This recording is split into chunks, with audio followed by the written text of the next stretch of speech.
2018년 한국 축구대표팀이 피파 랭킹 1위이자 2014년 월드컵 트로피를 가져간 독일 축구대표팀을 맞아 승리했다.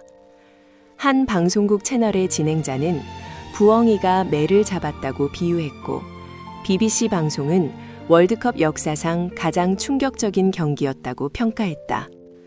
독일 총리는 패배한 결과를 듣자 매우 슬픈 날이라고까지 표현했다. 경기 하이라이트를 수차례 보면서 두 가지 생각이 들었다. 내 인생의 경기도 마지막이 가장 중요하다는 것이다. 전반전보다 후반전이 중요하고, 심판이 휘슬을 불기 전에 승패가 바뀔 수 있다는 것을 보았다. 하나님이 휘슬을 부실 때까지 완주해야 한다. 둘째, 인생사에 관해 절대 일어날 수 없다고 단정 짓지 말아야 한다. 내 삶의 모든 일을 하나님께 맡기면 언제나 새로운 가능성이 열린다. 예수께서 사마리아에 가시기 전 남유다 지방에서 사역하셨다. 바리새인들의 경계를 받았을 만큼 유대 사회에 큰 영향을 끼쳤다. 바리새인들은 세례 요한도 못마땅하게 여겼기 때문에 예수님과 요한이 경쟁하는 것으로 사람들의 눈에 보이도록 했다. 사람들에게 그런 오해를 주지 않기 위해 예수께서 유대를 떠나 다시 갈릴리로 가는 여정이었다. 여정 중에 수백 년간 얼룩진 상처의 땅, 사마리아 땅의 길과 진리와 생명이신 예수님이 지나가셨다. 이는 사마리아인에게도 유대인에게도 불가능에 가까운 일이었다. 하나님의 열심, 사마리아를 통과하여야 하겠는지라 사마리아에 있는 수가라 하는 동네에 이르시니 야곱이 그 아들 요셉에게 준 땅이 가깝고 거기 또 야곱의 우물이 있더라. 예수께서 길 가시다가 피곤하여 우물 곁에 그대로 앉으시니 때가 6시쯤 되었더라. 유대와 갈릴리 지방을 오가는 길은 두 가지였다. 유대인들은 요단강 동편으로 돌아가는 길을 택했다. 6일 정도 걸렸고, 예수께서 택하신 여정은 3일이면 갈릴리로 갈 수 있는 사마리아를 통과하는 길이었다. 그러나 유대인들은 사마리아를 통과하는 길로 다니지 않았다. 유대인들과 사마리아인들 사이에 오랜 적대심 때문이다. 기원전 722년 아수르 제국이 이스라엘 나라를 정복했다. 이때에 이스라엘 백성을 포로로 다른 지방으로 옮기고 아수르 사람들을 사마리아에 이주시켰다. 그 후로 아수르 사람들과 이스라엘 사람들이 결혼하고 자녀를 낳는 세대가 이어졌고, 유대인들은 순수 혈통을 잃은 사마리아 사람들을 멸시했다. 예루살렘 성전에 오는 것조차 허락하지 않았다. 대신 사마리아 사람들은 그리심산에 자기들의 성전을 지었고, 마찬가지로 유대인들을 적대시했다. 적대심 때문에 사마리아인들이 길을 막는 일도 많았고, 유대인들은 사마리아 지방을 통해 갈릴리로 가지 않았다. 예수님의 일행을 보면서 수근거렸을 사마리아인들을 상상해보라. 욕하는 사람은 없었겠는가? 험악한 인상을 쓰고 어깨를 부딪히며 겁을 주는 무리는 없었겠는가? 예수께서 사마리아 행로를 택하신 이유는 사마리아에도 구원해야 할 사람들이 있었기 때문이다. 멸시당하던 사마리아인들도 사랑하셨다. 구원하고 영생을 주고 싶으셨다. 사람을 구원하기 위해 위험과 모욕도 감수하시는 하나님의 열심이다. 구주 예수께서 세상에 오신 이유를 말씀하셨다. 예수께서 들으시고 그들에게 이르시되, 건강한 자에게는 의사가 쓸데없고 병든 자에게라야 쓸데있느니라. 나는 의인을 부르러 온 것이 아니요 죄인을 부르러 왔노라 하시니라. 예수께서 부활하시던 날에 엠마오로 가는 두 제자가 있었다. 예수께서 그들에게 다가와 함께 걸으셨다. 물론 두 제자는 부활하신 예수님인 줄 몰랐다. 제자들은 예수께서 이스라엘을 구원할 분이라고 기대했는데 십자가에 못 박혀 죽은 일, 시신이 없어진 일에 대해 낙심하여 울상이 되어 있었다. 이에 모세와 모든 선지자의 글로 시작하여 모든 성경에 쓴 바 자기에 관한 것을 자세히 설명하시니라. 1-2시간 정도가 아니라 저녁 때가 될 때까지 말씀하셨다. 엠마오 마을에 가까이 왔을 때 함께 머물자는 제자들의 부탁을 거절하지 않고 예수님은 그들과 함께 해주셨다.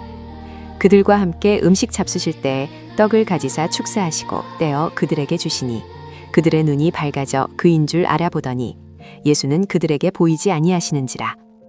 낙심한 제자들의 믿음을 붙잡아 주시기 위한 예수님의 열심의 결과로 그들은 부활하신 예수님을 알아볼 수 있었다. 예수께서 수가 마을에 들어가신 것은 사마리아 사람들이 과거 상처에서 벗어나 하나님의 자녀로 당당히 살 수 있기를 바라는 그분의 연민과 뜨거운 열심 때문에 가능했다. 식지 않는 인자와 열심으로 당신을 사랑하시는 하나님이 당신의 아버지이시다. 따라서 당신 삶에 언제든지 새로운 가능성이 열릴 수 있음을 의심치 않아야 한다. 하나님의 타이밍. 정오의 시간에 예수께서 피곤하여 수가 마을 야곱의 우물가에 앉았을 때 찾아온 여인과 나눈 대화의 시작이다. 사마리아 여자 한 사람이 물을 기르러 왔음에 예수께서 물을 좀 달라 하시니 사마리아 여자가 이르되 당신은 유대인으로서 어찌하여 사마리아 여자인 나에게 물을 달라 하나이까 하니 당시 유대인과 사마리아인들은 서로 상종하지 않았다. 같은 공기를 마시는 것도 생각하기 어려운데 예수께서 사마리아 여인에게 물을 청한 것은 매우 이례적인 일이었다. 유대인 남자로 여인을 만난 것이 아니었다. 태초부터 말씀이신 하나님이 빛으로 세상에 오신 구주로 여인을 만나주셨다. 하나님이 한 인간을 찾아오셨다. 비극의 역사 때문에 이방인 취급을 받은 사마리아 땅에 하나님이 찾아오셨다. 남자들에게 버림받은 세월을 꾹꾹 참으며 살아온 여인을 찾아오셨다.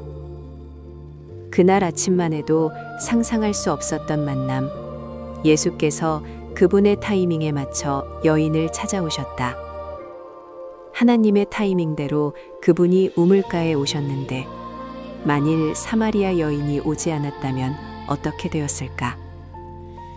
하나님의 타이밍대로 불타는 떨기나무에 찾아오셨는데 만일 모세가 목자일을 쉬고 휴가를 떠났으면 어떻게 되었을까? 하나님의 타이밍대로 다니엘이 던져진 사자굴에 찾아오셨는데 다니엘이 믿음을 지키며 살아온 날들을 후회하여 울상이 되어 있었다면 어떻게 되었을까?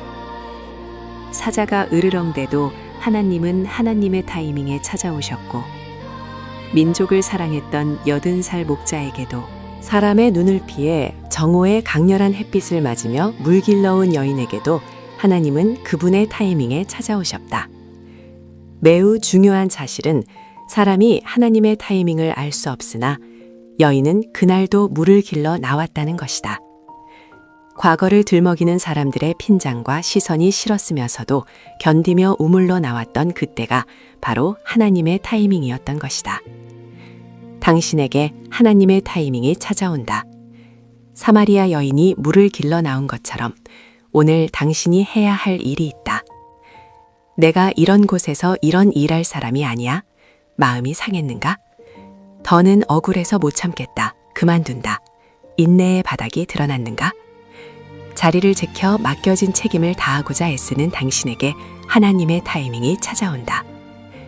예배는 하나님의 타이밍이 약속된 시간이다.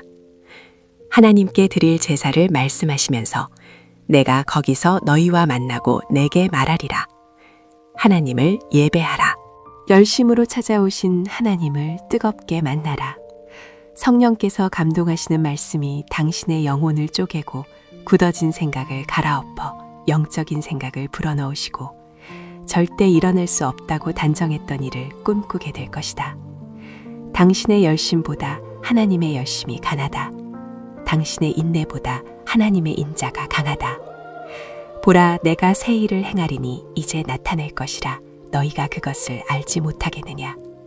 반드시 내가 광야의 길을 사막의 강을 내리니 장차 들짐승 곧 승냥이와 타조도 나를 존경할 것은 내가 광야의 물을 사막의 강들을 내어 내 백성 내가 택한 자에게 마시게 할 것임이라. 당신에게 하나님의 타이밍이 찾아온다. 사람을 견디고 삶을 견디고 험악한 세월이라도 견디는 사람에게 하나님의 타이밍이 반드시 찾아온다.